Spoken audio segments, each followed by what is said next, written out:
What's up guys, my name is Christian. I'm a pre-PA student. I'll be applying to PA school in a few months now. So today I just want to talk a little bit about how I gained my patient care experience hours. So I've been a physical therapist assistant for about a year now, a little over a year. I started PTA school back in January of 2018. Before that, I took a few classes out of community college. So my PTA clinicals were actually my first patient care experience. So I started my first clinical in December of 2018, and it was in a small outpatient clinic.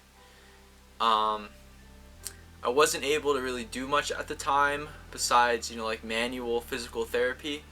So another thing that PTAs do in outpatient clinics is we work with ultrasound and electrical stimulation, and I wasn't able to do that stuff yet because we weren't trained until later in the year. And that was only a 3-week clinical, so I got about I think 125 hours, which was still amazing because I was working full time. You don't get paid for your hours during your clinicals as a PTA, but I did get 125 hours, so that was a huge help. So then I went through my courses again. So I finished PTA school, and then we have clinicals after we have all our classes, and I was trained with everything, so I was good to work with everything that was an option for me. So my second clinical was another outpatient clinic. It was slightly larger, and I was able to do ultrasound, electrical stimulation, take a patient through their whole exercise program. And by this time I was more like one-on-one with the patients. Like my preceptor or clinical instructor, whatever you want to call it, she wasn't really there with me for most of these treatments at this time, so it was great to have that that level of independence, but she was still there if I needed her. So I did a lot of ultrasound, did a lot of manual massage.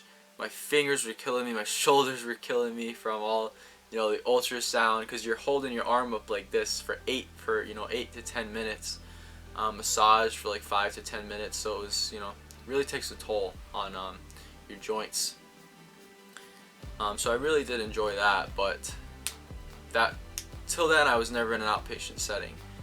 Then my next clinical, each of these clinicals were about a month and a half. So altogether, after these two experiences and the first one, I had 625 hours. Now, the requirement for my school is 500. So by the time I actually got into the pre-PA program at my school, I'd already met the requirements for the PCE hours, which was a huge help, especially now with COVID, because a lot of kids are having a lot of trouble getting their hours in and even meeting the requirement. So I have a advantage there. So my last clinical was in a hospital, an acute care hospital, and I was mostly on the joint care floor, which is recent elective surgeries or fractures. So I saw a lot of fractures, a lot of knee surgeries, hip surgeries, all the way from like trauma as well, motor vehicle accidents, things like that.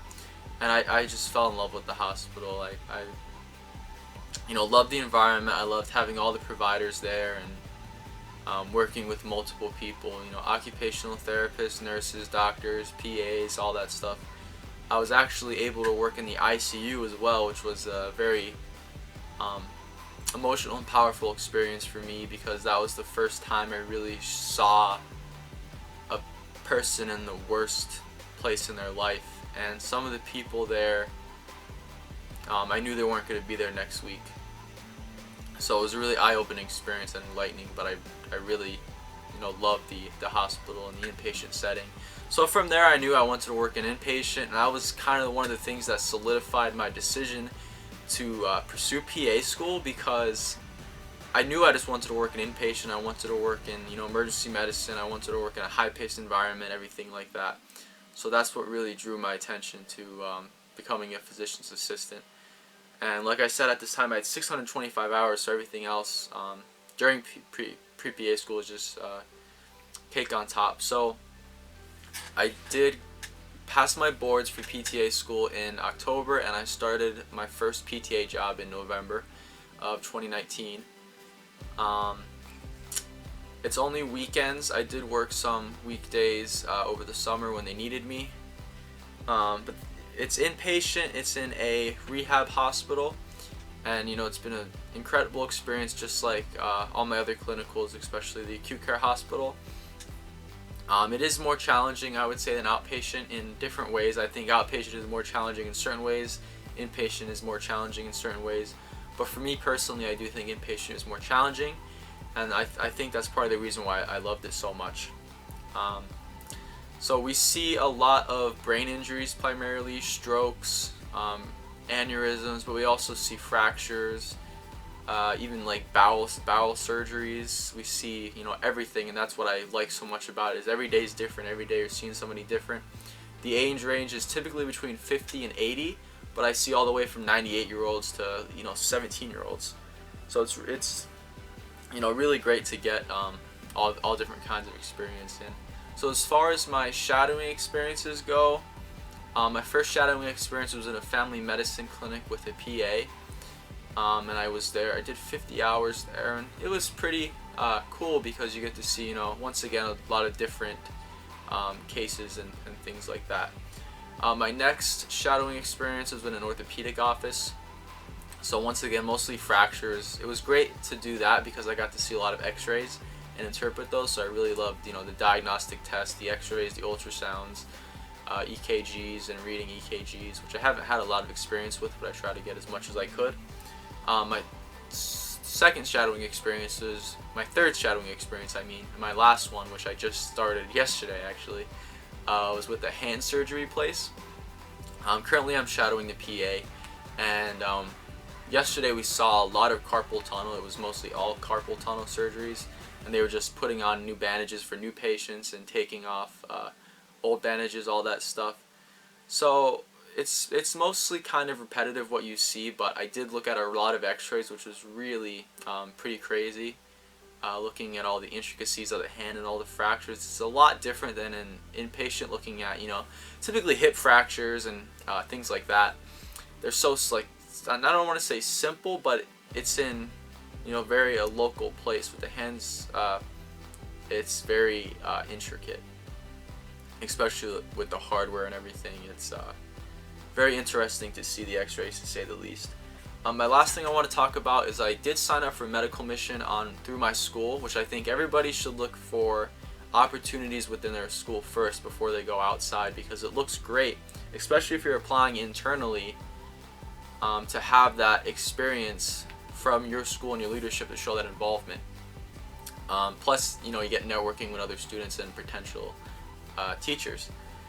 So the medical mission did get canceled because of COVID. It was in March, so right when the cases started, it got canceled. But I would like to encourage you guys to look for your school for any opportunities, especially now you can get some online opportunities even. So I really encourage you guys to do that. And that's how I gained my patient care experience hours. Being a PTA was a huge help to me, and it was great to get that experience and work independently. So a lot of people think that as a PTA you have to work right with a PT. When I'm in the inpatient hospital, at where I work currently, I could go the whole day without seeing the PT during my day. Like in the morning when we're in the workroom, I would see them, and at the end of the day. But if I'm in a patient's room with them for whatever reason, if they're on precautions or anything, I might not see the PT the whole day. So I'm not, communicating with the PT back and forth and back and forth and back and forth. I might ask them a question, and they could also ask me a question even, but it's not like I have to report everything I do to them or ask them questions. So in inpatient, I love it because there's a lot more independence. In outpatient, typically the PT has a set plan schedule of exactly the exercises they want you to do, and then you kind of have to follow that depending on the PT and the place. But with inpatient, you get to do whatever exercises you want as long as it's within the prescribed plan of care, and that actually comes from the doctor originally, and then it goes through the PT. But the individual exercises, you basically have a wide variety of exactly what you want to do, and you get to decide what the treatment's going to look like. So that's why I love doing So yeah, that's pretty much why I love Inpatient and a little of my experience as a pre-PA and getting my patient care hours. Some things I would recommend for you guys is possibly being a scribe. I know ScribeAmerica might be doing some telemedicine things, I've heard now. You could be a medical assistant, CNA, EMT is another one that a lot of people do. Pharmacy tech if your school allows it. Once again, make sure your school, the schools that you're applying to accept the hours that you're going for. You could also do healthcare volunteering. Once again, as long as the school allows it, things like that. So I would look to see what your school has to offer, look to see what your local hospitals have to offer, local healthcare clinics. You're better off trying the small clinics, because the big hospitals, they have a lot of yeah. Anyway guys, thanks for watching the video. I really appreciate it. If you enjoyed, please like, comment, subscribe, all that fun stuff. It'll make you feel better. But I'll see you guys in the next one.